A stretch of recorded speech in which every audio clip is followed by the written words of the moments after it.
Pump set repair பண்ற மெக்கானிக்னு போய் சொல்லி சின்ன வயசுலயே ஃப்ராட் பண்ண ஆரம்பிச்சவரு. கொஞ்ச நாள் பஸ் கண்டக்டரா இருந்தாரு. அரசியல்ல இருந்து சினிமாவுக்கு வந்து திரைப்பட விநியோகஸ்தரானாரு. எம்எல்ஏவாகி நிறைய திருடி சொத்து சேர்த்தவரு. கட்சி தலைமையில பிரச்சனை வந்தப்ப கட்சியை விட்டு ஓடி போய் கட்சி இல்லாம தெரிஞ்சவரு. கடைசியா எப்படியோ சம்பாதிச்சா போதும்னு தான் கேவலமா பேசின திமுகலயே போய் சேர்ந்தாரு. அவரு தான் பொதுப்பணித்துறை மற்றும் நெடுஞ்சாலைத்துறை அமைச்சர் ஏவ வேலு. ஆரம்பத்துல குடும்ப கஷ்டம் வறுமைன்னு வாழ்ந்தவர் இன்னைக்கு கோடி கணக்கில் கொள்ளையடிச்சு சொத்து சேர்த்து வச்சிருக்காரு. 1984 சட்டமன்ற தேர்தலில் அதிமுக சார்பா ஜெயிச்சு அன்னைக்கு கொள்ளையடிக்க புள்ளையார் சுழி போட்டவர்.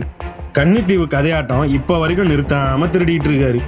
தமிழ்நாட்டில் குடிப்பழக்கம் அதிகரிக்க காரணம் கருணாநிதி தான் சொன்னவர். வெட்கமே இல்லாம கருணாநிதி காலிலே விழுந்து திமுகல சேர்ந்தாரு. கருணாநிதியும் வேலு நிறைய திருடி கொடுப்பாருன்ற நம்பிக்கையில கட்சியில சேர்த்துக்கிறாரு. கலைஞர் கட்சி செலவு மாநாடு செலவுன்னு 5 கோடி கேட்டா ஏவா வேலு 10 கோடியா திருடி கொடுத்து கலைஞர் பாராட்ட வாங்குவாரு. விவசாயிகளோட நிலத்தை திருடுவாரு. அவங்க போராட்டம் பண்ணா குண்டர் சட்டத்துல ஜெயில போடுவாரு. தென்பெண்ண ஆறு குறுக்க 16 கோடி செலவுல 3 மாசத்துல உடையற மாதிரி பாலம் கட்டினவரு. சினிமால இருந்ததாலேயே என்னமோ சட்டசபையில சம்பந்தமே இல்லாம சினிமா பாட்டு பாடுவாரு.